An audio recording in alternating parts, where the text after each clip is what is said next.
Darren Winston, a racist cop, arrests black FBI agent's daughter, Mia, over a suspicious theft accusation. But just 3 minutes later, Mia's father strikes back, turning the officer's world upside down with a brutal revenge. What hidden dangers lie beneath the surface, and how far will a father go to protect his child? Before we get into the story, comment below where in the world you are watching from today. And if you like this story, don't forget to subscribe. The sun shone brightly on the busy city streets as Mia Collins made her way through the crowd. Her heart was light, and a big smile played on her lips. Today was special. She was on a mission to find the perfect birthday gift for her mom. Mia's eyes sparkled with excitement as she spotted the fancy jewelry store up ahead. The glittering window display made her pause for a moment. She took a deep breath and pushed open the heavy glass door. A little bell jingled as she stepped inside. The store was quiet and cool, a stark contrast to the noisy street outside. Mia's eyes widened as she took in all the sparkling treasures around her. "Can I help you, miss?" a kind voice asked. Mia turned to see a smiling lady behind the counter. "Oh yes, please," she said. "I'm looking for a birthday gift for my mom." The lady's smile grew warmer. "That's so thoughtful of you. Do you have something in mind?" Mia bit her lip, thinking hard. "Well, my mom loves necklaces, and her favorite color is blue."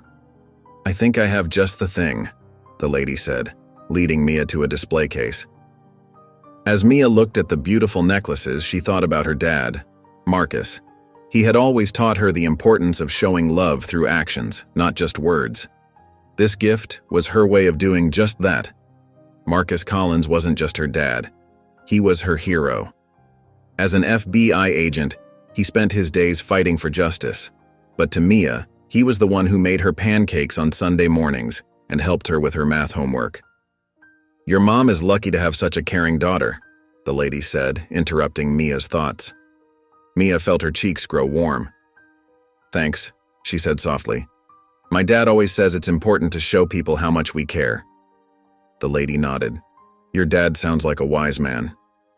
"He is," Mia agreed, her chest swelling with pride. As Mia continued to browse, she thought about all the times her dad had encouraged her to be kind and thoughtful, like the time she wanted to skip her friend's birthday party because she was too tired.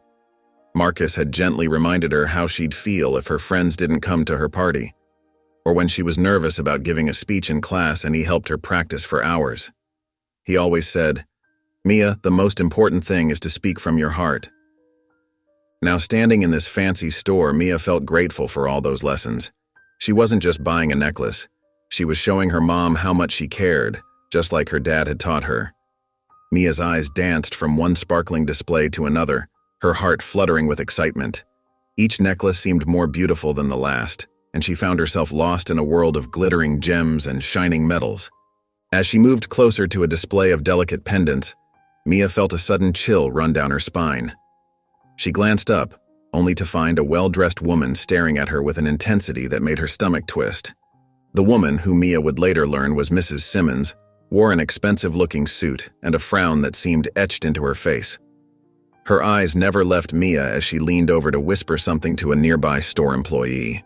Mia's cheeks grew warm as she noticed the employee's suspicious glance in her direction.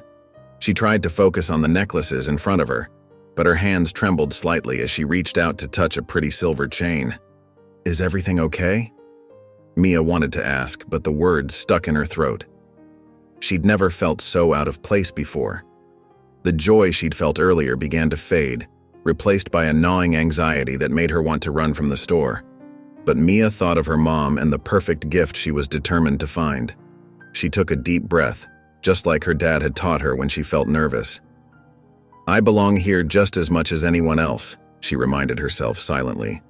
Still, she couldn't shake the feeling of Mrs. Simmons's eyes boring into her back. Every time Mia moved to a different display, she could hear whispers and feel stares following her. The beautiful jewelry store now felt more like a cage with Mia trapped inside. She tried to focus on choosing a necklace, but her mind kept wandering back to Mrs. Simmons and the employee. Why were they watching her so closely? Had she done something wrong without realizing it? Mia's hands shook as she picked up a delicate blue pendant. It was beautiful, exactly the kind of thing her mom would love.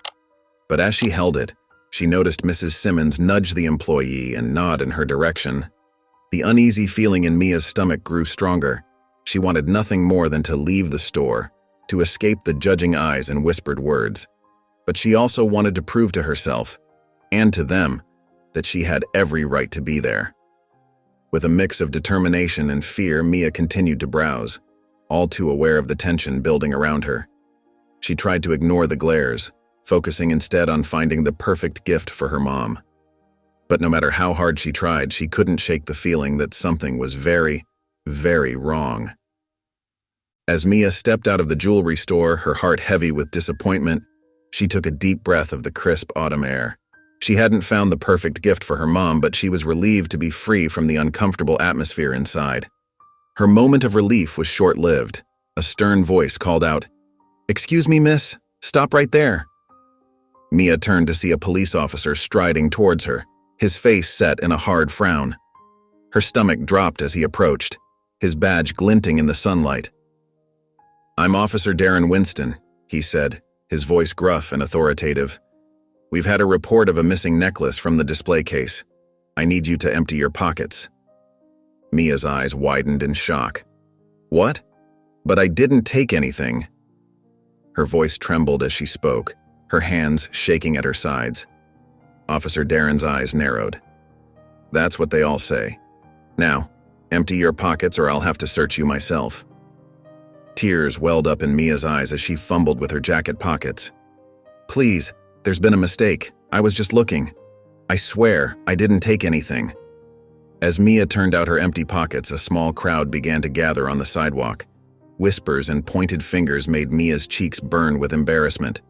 "She looks guilty," one onlooker muttered. "Poor girl, she seems so scared," another whispered.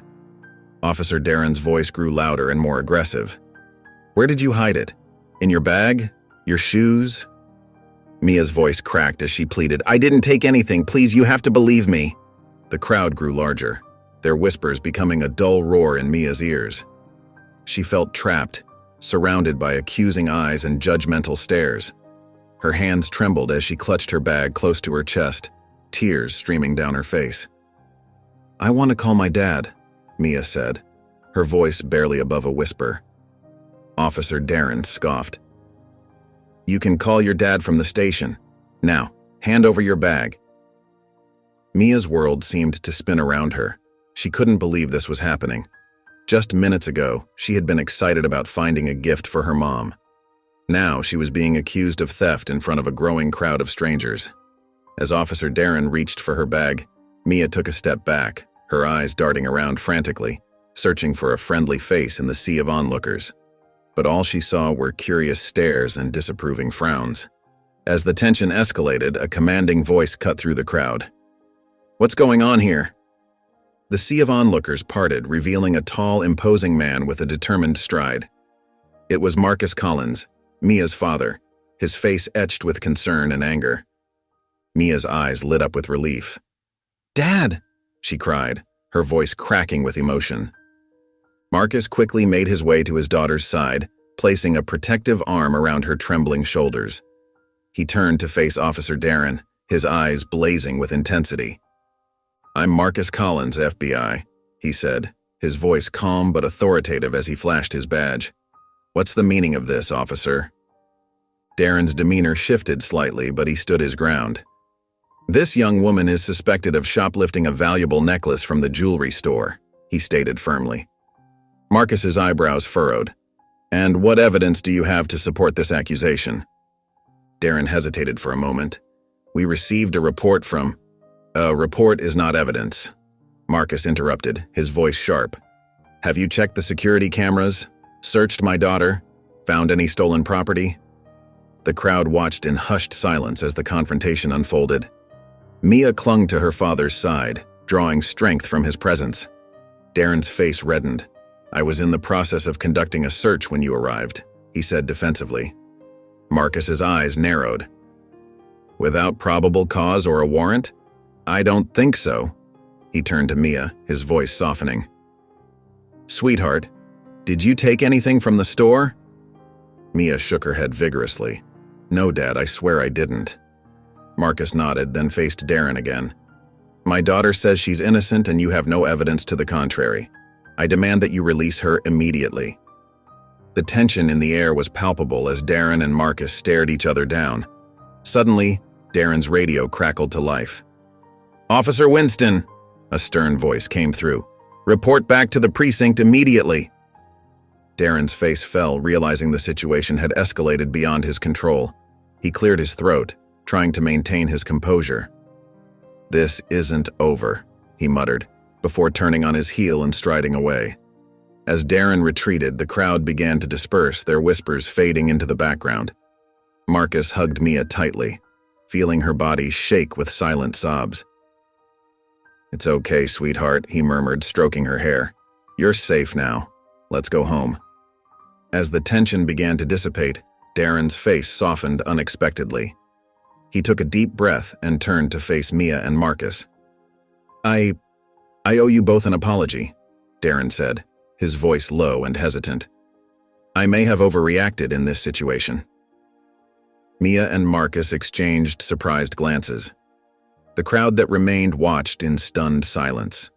Darren continued, his eyes meeting Mia's. Miss Collins, I'm sorry for putting you through this ordeal. It was unprofessional of me to make accusations without proper evidence. He then turned to Marcus. Agent Collins, I apologize for my conduct. I should have handled this situation more carefully. Marcus studied Darren's face, trying to gauge the sincerity of his words. While the apology seemed genuine, a nagging doubt lingered in his mind. He nodded curtly, acknowledging Darren's words but not quite ready to forgive. Thank you for the apology, Officer Winston, Marcus said, his tone measured. I hope this serves as a learning experience. As Darren walked away, his shoulders slumped with the weight of his actions, Mia tugged gently on her father's sleeve.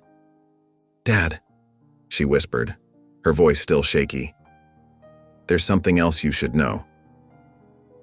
Marcus looked down at his daughter, concern etched on his face.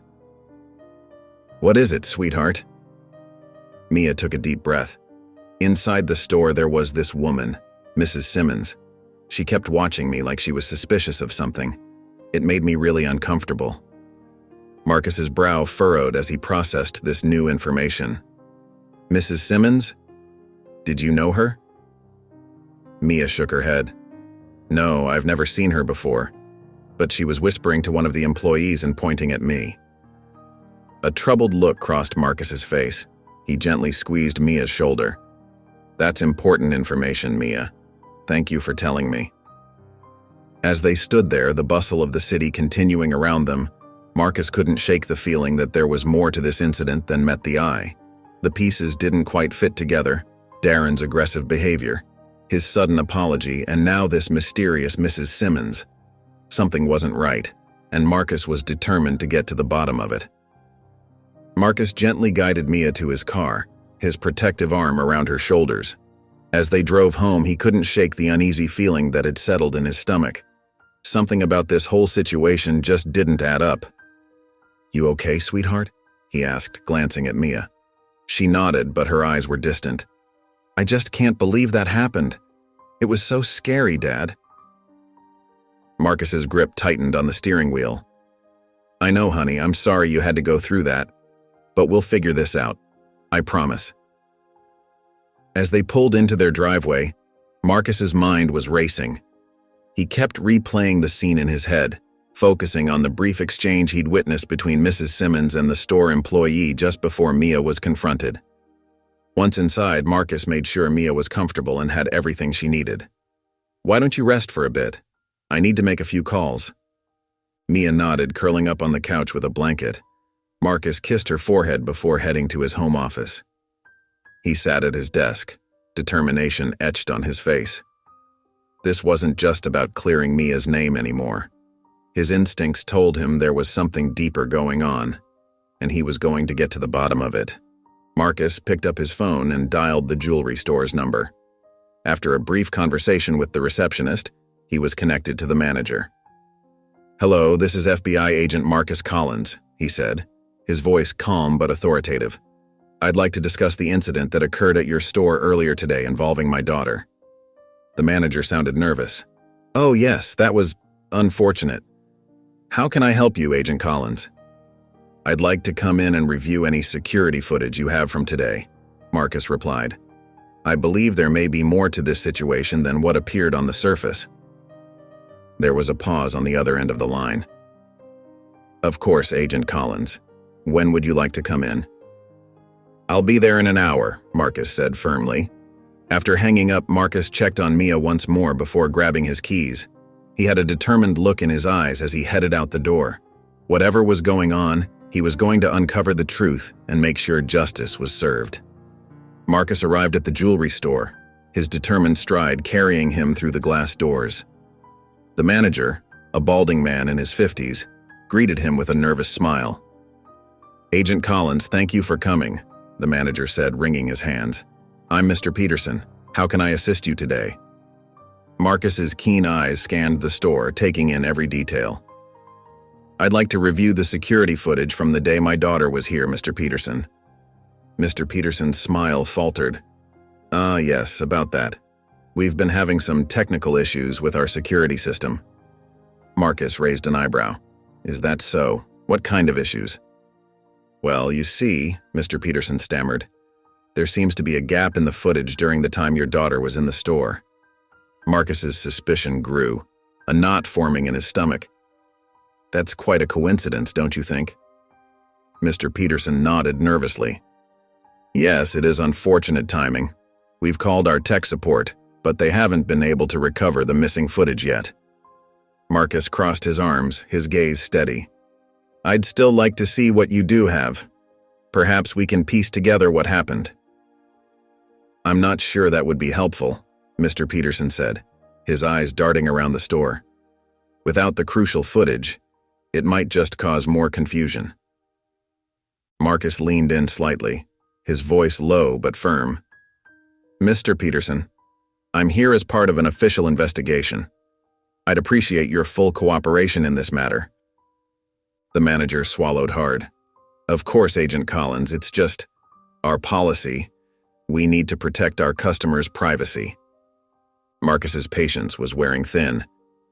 I understand privacy concerns, but this is about clearing my daughter's name. Surely you can see how important this is. Mr. Peterson nodded reluctantly. I'll see what I can do, but I can't promise anything. As the manager fumbled with excuses, Marcus made mental notes. Something wasn't right here, and he was determined to get to the bottom of it.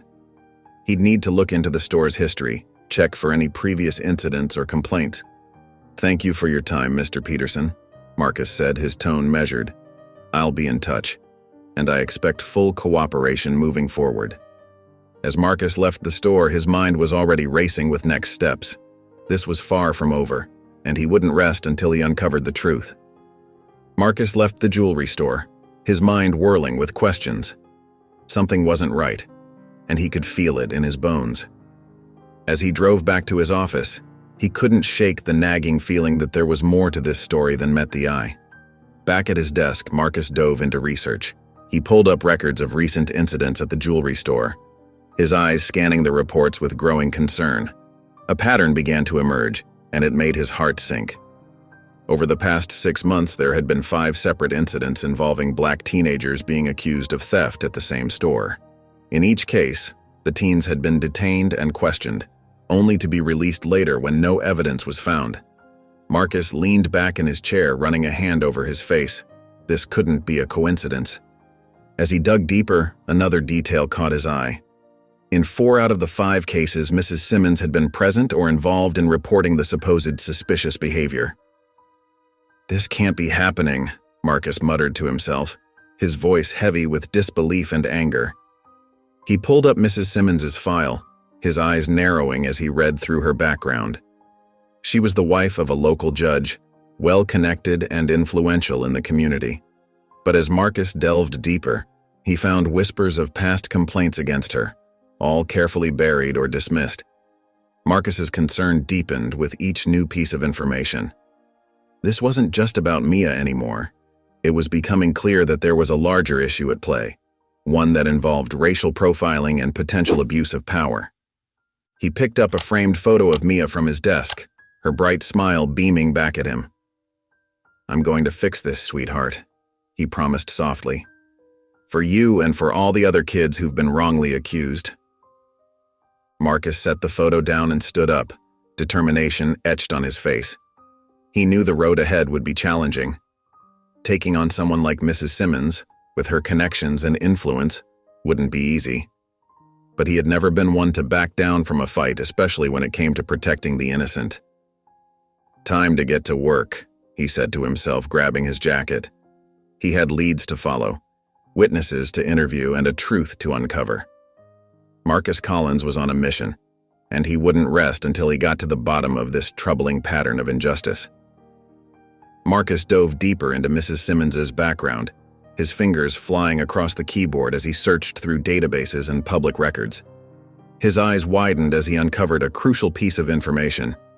Mrs. Simmons was the wife of Judge Robert Simmons, a local judge with a controversial history. "Well, well," Marcus muttered, leaning back in his chair. "What do we have here?" He pulled up Judge Simmons's case history, focusing on rulings involving racial discrimination. As he scrolled through the records, a troubling pattern emerged. In case after case, Judge Simmons had ruled against plaintiffs claiming racial discrimination, often dismissing their complaints on technicalities. Marcus's jaw clenched. This wasn't just about Mrs. Simmons anymore. It was becoming clear that her actions might be part of a larger systemic issue. Determined to gather more evidence, Marcus set out to interview witnesses from previous incidents at the jewelry store.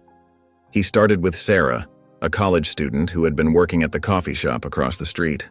"Yeah, I remember seeing that woman there a lot," Sarah said, her brow furrowed. "She always seemed to be watching the younger customers, especially if they were black. It made me uncomfortable." Marcus nodded, jotting down notes. "Did you ever see her interact with the store staff?" Sarah's eyes lit up with recognition. "Actually, yes. She was always whispering to them, pointing out customers. It seemed off." As Marcus interviewed more witnesses, a clear pattern began to emerge. Mrs. Simmons had been present during multiple incidents, always singling out young black customers as suspicious. One witness, an elderly man named Mr. Johnson, shook his head sadly as he recounted what he'd seen. "It's a shame, really. Those kids were just trying to shop, same as anyone else. But that woman, she'd watch them like a hawk, then go running to the staff. Next thing you know, security's involved." Marcus's notebook filled up with similar accounts. Each story added another piece to the puzzle, painting a disturbing picture of racial profiling and discrimination. Back at his office, Marcus spread out his notes, connecting the dots between Mrs. Simmons' complaints and the subsequent incidents. He created a timeline, marking each event and noting the similarities. "This can't be a coincidence," he said to himself, staring at the evidence before him. The pattern was clear. Mrs. Simmons had consistently targeted young black customers, filing complaints that led to their detainment and questioning. Marcus sat back, running a hand through his hair. He knew he was onto something big, something that went beyond just one incident with his daughter. This was about a systemic issue of racial profiling, one that had been going on for far too long. Marcus's investigation took an unexpected turn when he stumbled upon a crucial piece of information. As he delved deeper into Darren Winston's background, he discovered a surprising connection that made his heart race. "Well, I'll be damned," Marcus muttered, staring at his computer screen. It turned out that Darren's brother, James Winston, was a high-profile defense attorney. What caught Marcus's attention wasn't just James's impressive client list, but one particular name that stood out: Simmons. Marcus leaned in closer, his eyes scanning the document. James Winston had represented Mrs. Simmons and her husband, Judge Robert Simmons, in various legal matters over the years. The connection was undeniable. "This can't be a coincidence," Marcus said to himself, his mind racing with possibilities. He sat back in his chair, rubbing his chin thoughtfully. The pieces were starting to fall into place, forming a picture that was far more complex than he had initially imagined. It wasn't just about racial bias anymore. There was something deeper, more sinister at play. Marcus picked up his phone and dialed his partner, Agent Melinda Thompson. "Melinda, I need you to dig into Darren Winston's financials," he said as soon as she answered. "Look for any unusual transactions or connections to the Simmons family." "On it," Melinda replied. "What are you thinking, Marcus?" Marcus sighed heavily. "I'm thinking this whole incident with Mia might be part of a larger scheme. Darren's brother has represented the Simmons family. It's possible Darren was influenced to target Mia specifically." "That's a serious accusation," Melinda warned. "We'll need solid evidence." "I know," Marcus agreed. "That's why we need to be thorough. This could go beyond just one incident of racial profiling. We might be looking at a pattern of corruption involving the police, the courts, and who knows what else." As Marcus hung up the phone, he felt a mix of determination and unease. The case had taken a turn he hadn't expected, and the implications were far-reaching. If his suspicions were correct, it meant that Mia's incident wasn't just a random act of bias, but a calculated move in a much larger game. He pulled out a fresh sheet of paper and began mapping out the connections. Mrs. Simmons, Judge Simmons, Darren Winston, and James Winston, all linked in a web of potential corruption. And at the center of it all, his daughter Mia, unwittingly caught in their crosshairs. Marcus's jaw clenched as he stared at the diagram. He knew he was stepping into dangerous territory. These were powerful people with a lot to lose if their schemes were exposed. But he couldn't back down now. Not when his daughter's safety and the integrity of the justice system were at stake. Marcus sat at his desk, poring over the latest report he'd received. His eyes widened as he read the details, and he let out a low whistle. The missing necklace, the very one Mia had been accused of stealing, had actually been reported stolen weeks before the incident. "This doesn't add up," Marcus muttered, shaking his head. He grabbed his jacket and headed out, determined to get answers. The drive to the jewelry store felt longer than usual, his mind racing with questions and theories. As Marcus pushed open the store's glass door, the soft chime of bells announced his arrival. The manager, Mr. Peterson, looked up from behind the counter, his smile faltering as he recognized Marcus. "Agent Collins," Mr. Peterson said, his voice tight. "What can I do for you today?" Marcus approached the counter, his eyes locked on the manager. "I need to talk to you about the missing necklace, Mr. Peterson, the one my daughter was accused of stealing." Mr. Peterson's smile disappeared completely. "I thought we had cleared that up, Agent Collins. It was a misunderstanding." Marcus pulled out a copy of the report. "According to this, that necklace was reported stolen 3 weeks before the incident with my daughter. Care to explain?" The color drained from Mr. Peterson's face. He fumbled with his glasses, avoiding Marcus's gaze. There must be some mistake," he stammered. "I don't think so," Marcus pressed. "This report is quite clear. So why was my daughter accused of stealing a necklace that had already been reported missing?" Mr. Peterson took a deep breath, seeming to gather himself. "It was a simple error, Agent Collins.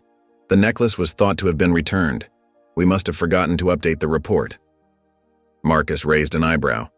"Forgotten? That's a pretty big thing to forget, Mr. Peterson. Especially when it led to an innocent teenager being accused of theft." The manager's explanation felt hollow, raising more questions than it answered. Marcus could feel his suspicion growing with each passing moment. There was more to this story, and he was determined to uncover it. "I'd like to see your inventory records," Marcus said, his tone leaving no room for argument, "and any security footage from the day the necklace was supposedly returned." Mr. Peterson's eyes darted nervously around the store. I'm not sure I can provide that without consulting our legal team," he stammered. Marcus leaned in closer, his voice low but firm. "Mr. Peterson, I hope you understand the seriousness of this situation. If there's something you're not telling me, now would be the time to come clean." The manager's silence spoke volumes. Marcus could almost see the gears turning in the man's head, weighing his options. Whatever was going on here, it was clear that the jewelry store was involved in something far more complex than a simple misunderstanding. Marcus left the jewelry store, his mind buzzing with unanswered questions. He knew he needed more information, and his next lead was closer to home. With a deep breath, he dialed a number he rarely used. Officer Johnson, it's Agent Collins. I need to talk to you about Darren Winston. There was a pause on the other end of the line. Marcus, you know I can't discuss internal matters, Officer Johnson replied, his voice hesitant. I'm not asking for anything official, Marcus assured him. Just a conversation between old friends. Can we meet? An hour later, Marcus sat across from Officer Johnson in a quiet corner of a local diner. The older man looked uncomfortable, his eyes darting around as if expecting to be overheard. What's this about, Marcus? Johnson asked, his voice low.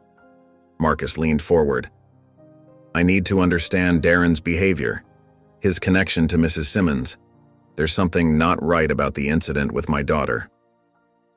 Johnson sighed, running a hand through his thinning hair. Look, Darren's complicated. He and his brother, they're close. Real close. Marcus's eyebrows raised. His brother? The defense attorney? Johnson nodded. Yeah, they look out for each other. If one's in a tight spot, the other's always there to help out. Help out how? Marcus pressed. Johnson shifted in his seat, clearly uncomfortable. I shouldn't say more. But let's just say if Darren ever finds himself in hot water, his brother's always there to cool things down, and vice versa. Marcus felt a chill run down his spine. This was more than he'd expected. And Mrs. Simmons? How does she fit into all this? Johnson's eyes widened slightly. Mrs. Simmons? I don't know anything about that.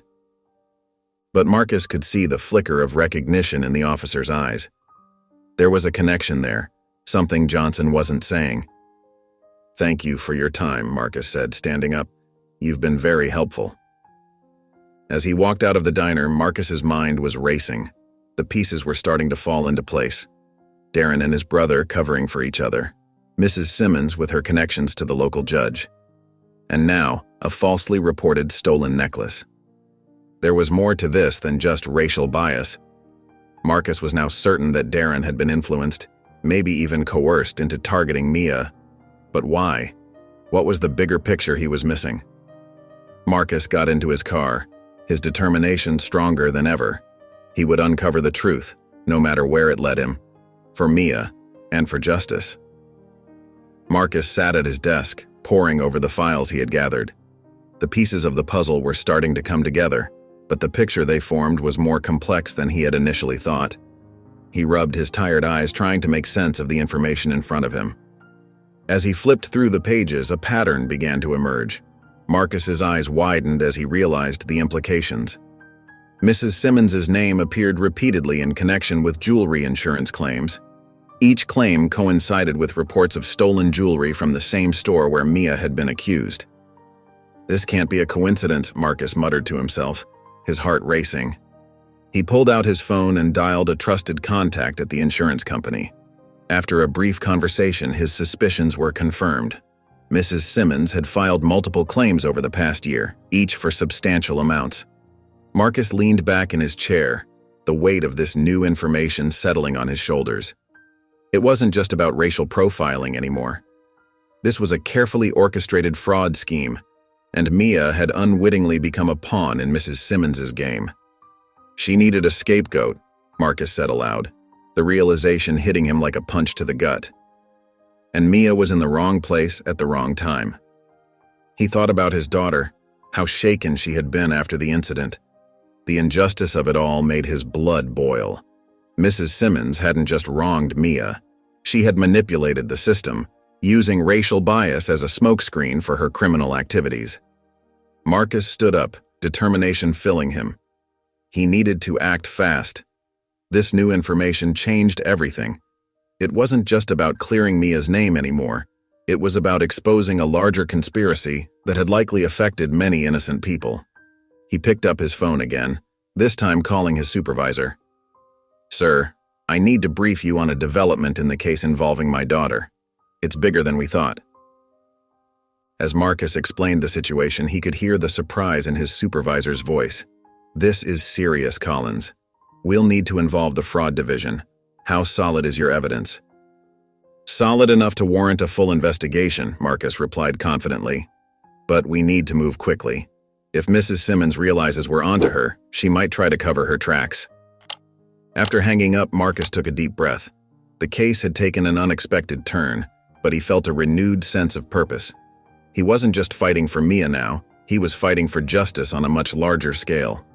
As Marcus delved deeper into the case, the situation took an unexpected turn. Darren's brother, a prominent defense attorney named James Winston, held a press conference to publicly defend Mrs. Simmons. Standing before a sea of cameras and microphones, Richard's voice boomed with conviction. It has come to my attention that FBI agent Marcus Collins is using his position to intimidate and harass Mrs. Simmons, a respected member of our community, Richard declared, his words sharp and accusatory. This is a clear abuse of power driven by a father's misguided vendetta. The media latched onto Richard's claims, spinning the story in a new direction.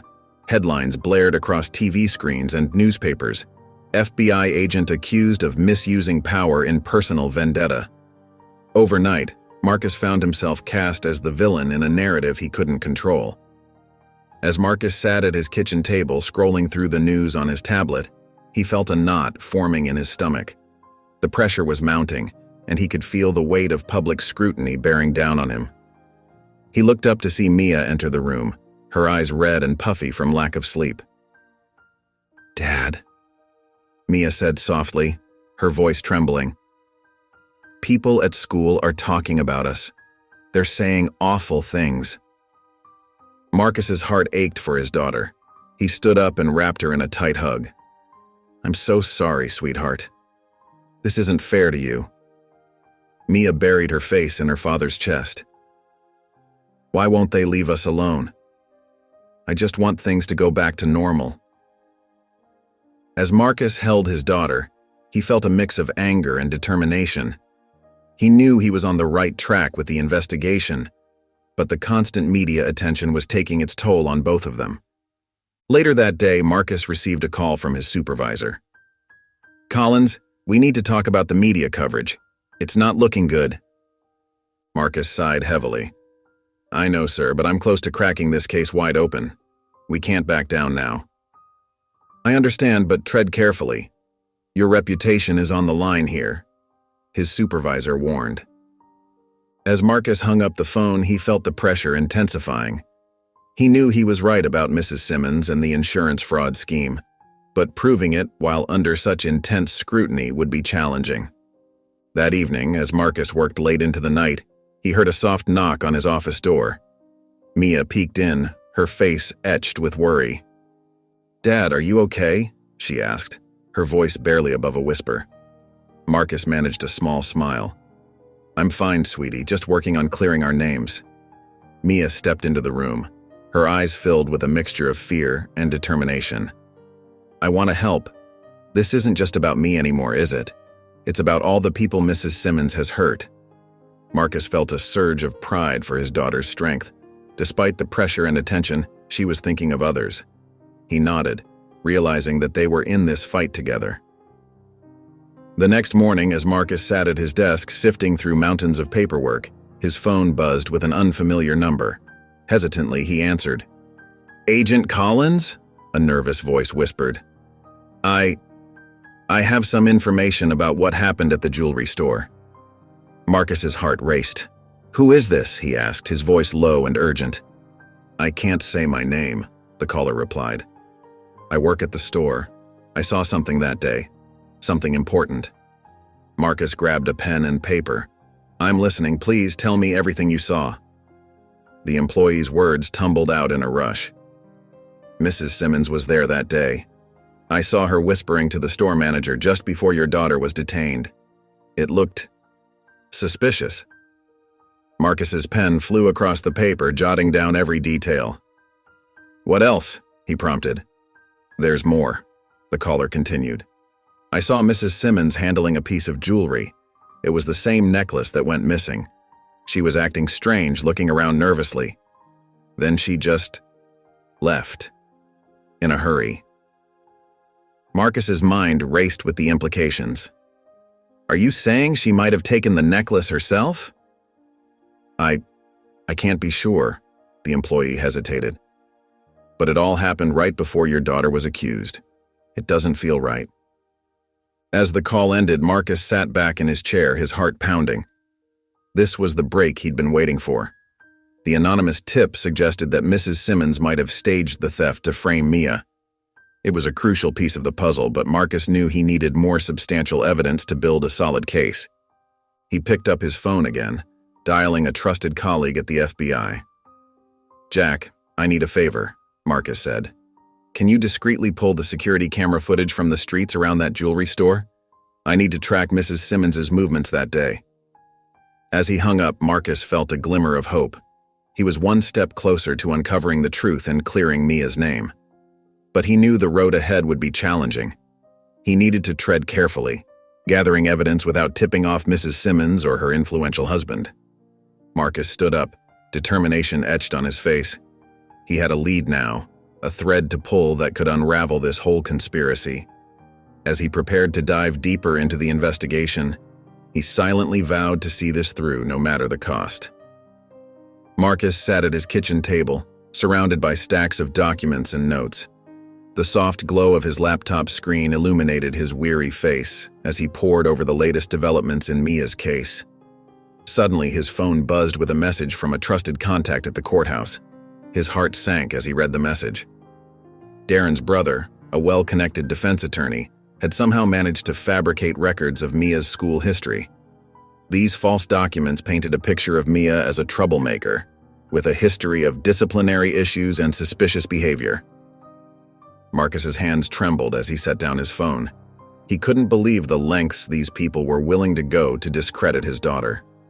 The fabricated records were a direct attack on Mia's character, designed to undermine Marcus's case and cast doubt on her innocence. He closed his eyes, feeling the weight of despair settling on his shoulders. How could he fight against such powerful adversaries? They seemed to have connections everywhere, able to manipulate records and twist the truth to suit their needs. Marcus stood up and walked to Mia's room, gently pushing open the door. She was asleep, her face peaceful and unaware of the storm brewing around her. His heart ached as he watched her, wondering how he could protect her from the lies and deceit that threatened to engulf them. Returning to the kitchen, Marcus slumped into his chair. For the first time since this ordeal began, he felt truly overwhelmed.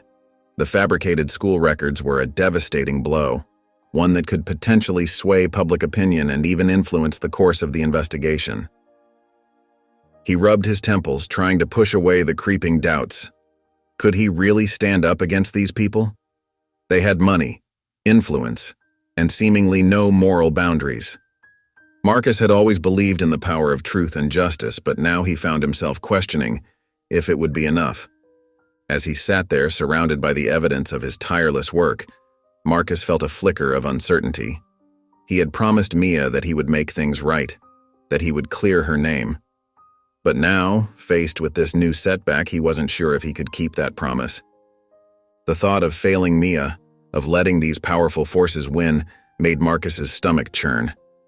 He had always been her protector, her rock, but in this moment he felt helpless against the tide of lies and corruption that threatened to sweep them away. Next day, as Marcus sat at his kitchen table, drowning in doubt and despair, his phone suddenly lit up with an incoming call from an unknown number. He hesitated for a moment before answering, his voice weary and cautious. "Agent Collins," a nervous voice whispered on the other end. I work at the jewelry store. I can't take it anymore. I have something you need to see." Marcus's heart raced as he listened intently. The caller, a young employee named Nora, explained that she had been burdened with guilt ever since Mia's incident. She couldn't stand by and watch an innocent girl's life be ruined. "I have proof," Nora said, her voice trembling. "Text messages between Mrs. Simmons and our manager.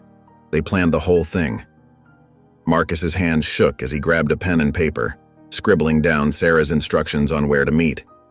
As he hung up, a glimmer of hope sparked in his chest. An hour later, Marcus sat in his car in a dimly lit parking lot waiting anxiously. Nora appeared, looking around nervously before slipping into the passenger seat. She pulled out her phone and handed it to Marcus. "Here," she said, her voice barely above a whisper. "I took screenshots. They thought they deleted everything, but I managed to recover these." Marcus scrolled through the messages, his eyes widening with each revelation. There it was, in black and white. Mrs. Simmons and the store manager discussing their plan to use Mia as a scapegoat for the missing necklace. One message from Mrs. Simmons read, "Remember, the necklace was reported stolen weeks ago. We just need a believable suspect to close the case." The store manager had replied, "I've got the perfect mark. A young black girl who comes in often. We'll make it look like she took it." Marcus's heart pounded as he read message after message, each one confirming his suspicions and revealing the depths of the conspiracy against Mia. The evidence was damning, showing not only racial profiling but a deliberate attempt to frame an innocent teenager. "This is exactly what we needed," Marcus said, his voice filled with renewed determination. "Nora, you've done the right thing. This evidence will help clear Mia's name and expose Mrs. Simmons and her accomplices." Nora nodded, relief washing over her face. "I couldn't let them get away with it. It wasn't right what they did to that girl." As Marcus thanked Nora and assured her of his protection, he felt a weight lifting from his shoulders. The tide was turning. With this concrete evidence in hand, he could finally prove Mia's innocence and bring those responsible to justice. Armed with the damning evidence from Nora, Marcus wasted no time in presenting his findings to the authorities. He marched into the police station, determination etched on his face, and demanded to speak with the chief. "Chief Johnson," Marcus said, his voice steady as he laid out the evidence on the desk. "I have proof that Mia's detainment was part of a larger conspiracy." Chief Johnson's eyes widened as he scrolled through the text messages. "This is serious, Agent Collins. Very serious indeed." Within hours, a team of detectives was assembled to reopen the case. They pored over the evidence, cross-referencing the text messages with security footage and witness statements. The pieces of the puzzle began to fall into place, revealing a disturbing pattern of racial profiling and fraud. As the investigation unfolded, more victims came forward. Young black customers who had been wrongly accused of theft at the jewelry store shared their stories, each one adding weight to the case against Mrs. Simmons and the store manager. Detective Nita Martinez, the lead investigator, shook her head in disbelief as she reviewed the mounting evidence. "It's clear now," she said to Marcus. "This wasn't just about your daughter. It was a systematic targeting of innocent people to cover up their insurance fraud." The authorities dug deeper into the jewelry store's practices, uncovering a trail of falsified reports and suspicious insurance claims. Mrs. Simmons's involvement became increasingly apparent, her carefully crafted facade of respectability crumbling under scrutiny. As the investigation progressed, Marcus felt a mix of relief and anger. Relief that the truth was finally coming to light, and anger at the injustice that had been allowed to persist for so long. One afternoon, as Marcus sat in on a briefing with the investigative team, Chief Johnson entered the room with a grim expression. "We have enough," he announced. "The district attorney has decided to file charges against Mrs. Simmons and the store manager for fraud and conspiracy." A hush fell over the room as the weight of the announcement sank in. Marcus closed his eyes, letting out a long breath he didn't realize he'd been holding. Justice was finally within reach. As the investigation into the jewelry store conspiracy unfolded, Officer Darren Winston found himself caught in the crosshairs of an internal affairs inquiry. The department launched a disciplinary action against him, scrutinizing his role in the wrongful detention of Mia Collins. Darren sat nervously in a small, austere room at the police station, facing two stern-faced investigators. "Officer Winston," one of them began, "we need to discuss your actions on the day of the incident involving Mia Collins." Darren's palms grew sweaty as he nodded, his throat tight with anxiety. "I understand," he managed to say. The investigators delved into every aspect of that fateful day, questioning Darren's decision-making process and his relationship with Mrs. Simmons. As they pressed harder, Darren felt his carefully constructed explanations begin to crumble. "We're particularly interested in your connection to Mrs. Simmons through your brother," the second investigator said, leaning forward. "Did this relationship influence your actions that day?" Darren's heart raced as he struggled to find the right words. I didn't think it did at the time, but now I'm not sure, he admitted, his voice barely above a whisper. As the investigation progressed, Darren's earlier apology to Mia and Marcus came under intense scrutiny. Many of his colleagues began to question whether it had been a genuine moment of remorse or a calculated attempt to deflect blame. Officer Martinez, who had witnessed the apology, shared her doubts with the investigators. "It seemed sincere at the time," she said, "but now, knowing what we know about his connection to Mrs. Simmons, I can't help but wonder if it was just damage control." Darren found himself increasingly isolated at the precinct. Whispers followed him down the hallways, and conversations would abruptly stop when he entered a room. The weight of his actions and the possibility of losing his job pressed down on him like a physical burden. One evening, as Darren sat alone in the locker room, the full impact of his situation hit him. He buried his face in his hands, his shoulders shaking with silent sobs. Years of hard work and dedication to the force now hung in the balance, all because of one terrible mistake. As the investigation into the jewelry store incident continued to unfold, Darren Winston found himself at a crossroads. The weight of his actions and the potential consequences bore down on him, leaving him sleepless and anxious. After days of internal struggle, he made a decision that would change everything. With trembling hands, Darren dialed Marcus Collins's number. His heart pounded in his chest as he waited for an answer. When Marcus's deep voice came through the line, Darren almost lost his nerve. "Agent Collins," Darren began, his voice barely above a whisper. "This is Officer Winston. I need to talk to you. In person, if possible." There was a long pause on the other end. Finally, Marcus agreed to meet Darren at a small coffee shop on the outskirts of town. The next day, Darren arrived early, nervously fidgeting with his cup of coffee. When Marcus walked in, Darren's stomach twisted with guilt and fear. The FBI agent's face was a mask of carefully controlled emotions as he sat down across from Darren. "Thank you for meeting me," Darren said, his eyes downcast. I need to tell you something important."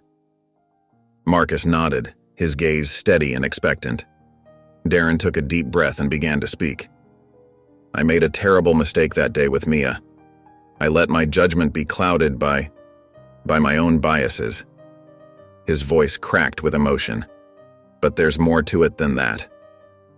As Darren continued, he revealed the pressure he had felt from his brother to act on Mrs. Simmons's tip. "My brother, he's always been there for me. When he called and told me about Mrs. Simmons's concerns, I felt like I had to do something. But I should have known better. I should have questioned it more." Tears welled up in Darren's eyes as he spoke. "I'm not trying to make excuses. What I did was wrong, and I take full responsibility for my actions. But I want you to know that I truly am sorry. Not just for what happened to Mia, but for being part of a system that allows these injustices to happen." Marcus listened intently, his expression softening slightly as Darren poured out his heart. The officer's confession revealed a depth of internal conflict that Marcus hadn't expected. "I understand if you can't forgive me," Darren said, wiping his eyes, "but I needed you to know the truth. I'm ready to face whatever consequences come my way. I just hope that by coming forward, I can help make things right." Marcus sat in silence for a long moment, processing Darren's words. The anger that had been simmering inside him since the incident with Mia began to soften, replaced by a mix of emotions he couldn't quite name. He looked at Darren, seeing not just the officer who had wronged his daughter, but a man struggling with his own mistakes and biases. Taking a deep breath, Marcus spoke, his voice calm and measured. "Darren, what you did that day hurt my daughter deeply. It shook her faith in the very people who are supposed to protect her." He paused, watching as Darren's shoulders slumped even further. "But I can see that you're truly sorry, and that you want to make things right." Darren looked up, his eyes filled with a mixture of hope and apprehension. Marcus continued, "I believe in second chances, Darren, and I believe that forgiveness is a powerful tool for change." Tears welled up in Darren's eyes as Marcus's words sank in. You're forgiving me?" he asked, his voice barely above a whisper. Marcus nodded slowly. "Yes, I am. But forgiveness doesn't mean forgetting. It means giving you the opportunity to do better, to be better. A small smile tugged at the corners of Marcus's lips as an idea formed in his mind. In fact, I think you're in a unique position to make a real difference, Darren. You've seen firsthand how biases can cloud judgment and lead to injustice. Why not use that experience to help change the culture within the police force? Darren's eyes widened as he considered Marcus's words. You really think I could do that? He asked, a glimmer of hope in his voice. Marcus leaned forward, his gaze intense. I do. It won't be easy and you'll have a lot to learn. But if you're willing to put in the work, to face your own biases and help others do the same, you could make a real impact. Darren sat up straighter, a newfound determination in his posture. I want to do that, he said firmly. I want to make amends, not just to you and Mia, but to everyone who's been hurt by prejudice in law enforcement. I know I have a lot to learn, but I'm ready to start.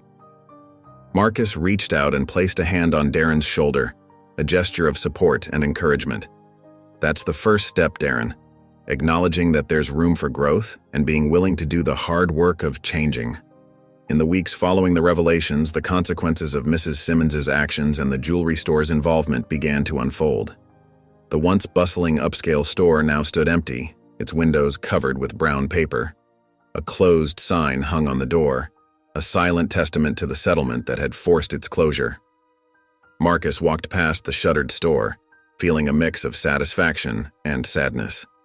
While justice had been served, he couldn't help but think of the innocent employees who had lost their jobs due to the actions of a few. He sighed, reminding himself that sometimes change came at a cost. Meanwhile, Mrs. Simmons found herself embroiled in a series of legal battles. Her carefully crafted image of a respectable judge's wife had crumbled, revealing a web of deceit and fraud. The courtroom, once a place where she wielded influence through her husband, now became the stage for her own reckoning. As news of the case spread, it sparked a broader conversation about racial bias and insurance fraud. Insurance companies, faced with public scrutiny, began to reevaluate their policies and procedures. They implemented new guidelines for handling claims, particularly those involving suspected theft and racial profiling. Law enforcement agencies, too, felt the ripple effects of the case. The incident with Mia had exposed deep-rooted issues within the system, prompting a hard look at how officers handled such situations. Marcus, seeing an opportunity for meaningful change, threw himself into advocacy work. He spent long hours meeting with police officials, community leaders, and policymakers. His experiences as both an FBI agent and a father who had witnessed injustice firsthand lent weight to his words. Marcus spoke passionately about the need for change, sharing Mia's story and the broader implications it held.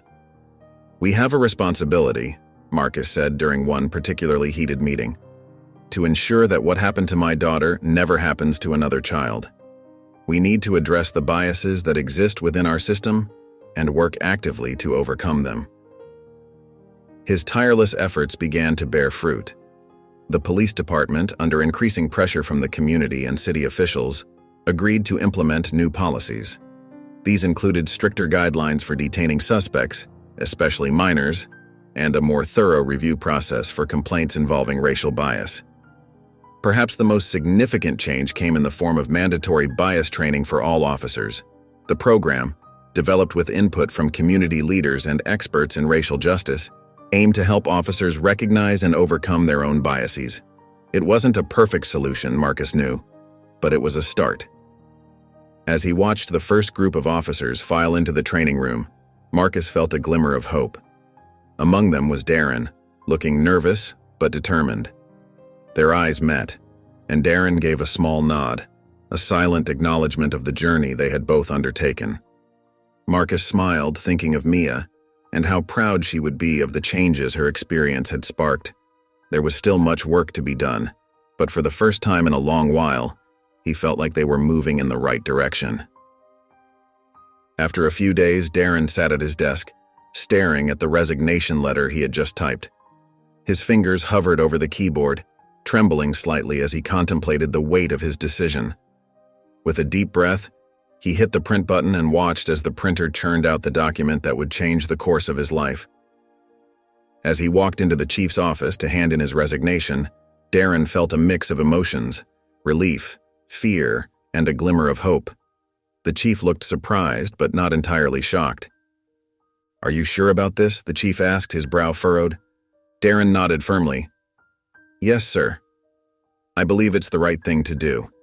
I need to make amends, and I can't do that wearing this badge." After clearing out his locker and saying goodbye to his colleagues, Darren left the precinct for the last time. He felt lighter, as if a burden had been lifted from his shoulders. In the days that followed, Darren found himself drawn to a local youth outreach program. He had passed by their colorful storefront many times, but had never given it much thought. Now it seemed like a beacon of hope. With hesitation, he pushed open the door and was greeted by the warm smile of a volunteer coordinator named Sarah. "Hi there, are you interested in volunteering?" she asked cheerfully.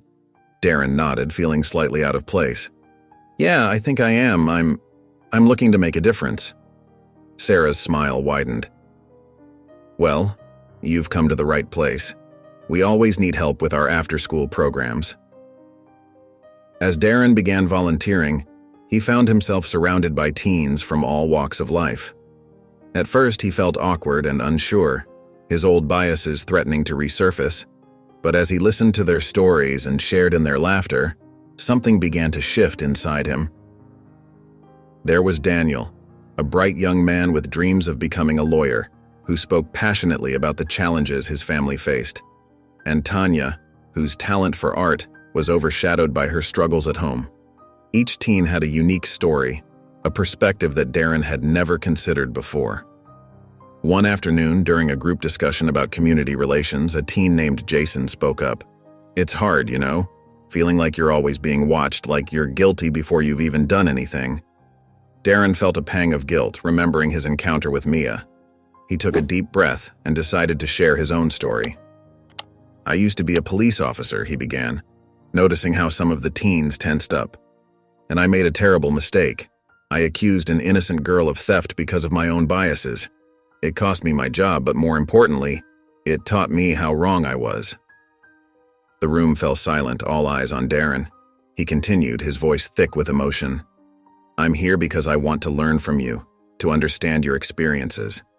I want to be better." To his surprise, Jason nodded slowly. "That takes guts, man. Owning up to your mistakes like that." As the weeks passed, Darren found himself looking forward to his time at the youth center.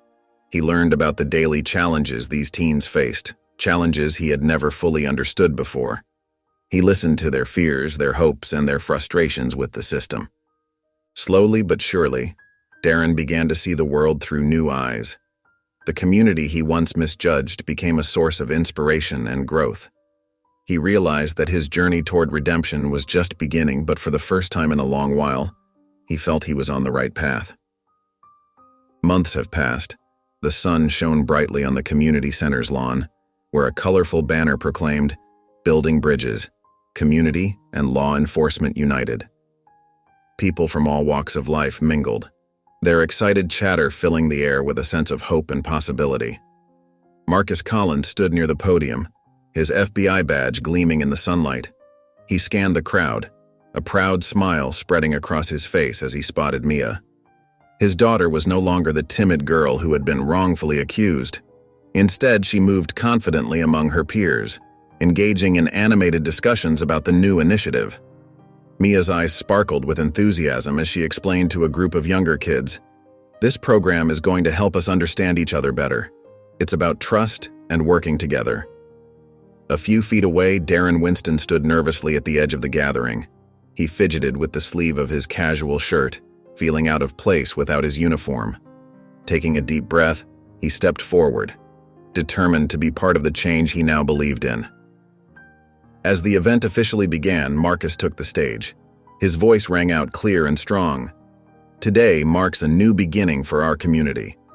We're here to build understanding, to foster trust, and to create a safer environment for everyone." He gestured towards Mia and several other young people who had been affected by similar incidents. "These brave individuals have turned their experiences into a force for good. They've shown us that healing is possible, that forgiveness can lead to transformation. Mia beamed with pride as she joined her father on the stage. She spoke with a confidence that touched everyone present. What happened to me was scary and unfair, but it taught me that we all have the power to make a difference. By working together and understanding each other, we can create real change. As Mia finished her speech, she noticed Darren in the crowd. Their eyes met, and for a moment, the memory of that fateful day at the jewelry store flickered between them. But instead of fear or anger, Mia offered a small, encouraging smile. Darren felt a lump form in his throat. He was overwhelmed by the grace shown to him, despite his past mistakes. With trembling steps, he approached the stage as Marcus invited community members to share their thoughts. Standing before the microphone, Darren's voice quivered with emotion. I used to be part of the problem. My biases and mistakes hurt innocent people like Mia. But through their forgiveness and my own journey of learning, I've seen that change is possible. I'm committed to being part of the solution now. The crowd listened in respectful silence, many nodding in understanding. As Darren stepped down, Marcus reached out and shook his hand, a gesture of reconciliation that spoke volumes. If you enjoyed the story of Darren, Marcus, and Mia, I handpicked this next story that will touch your heart. Please don't miss this one. Click here to watch it.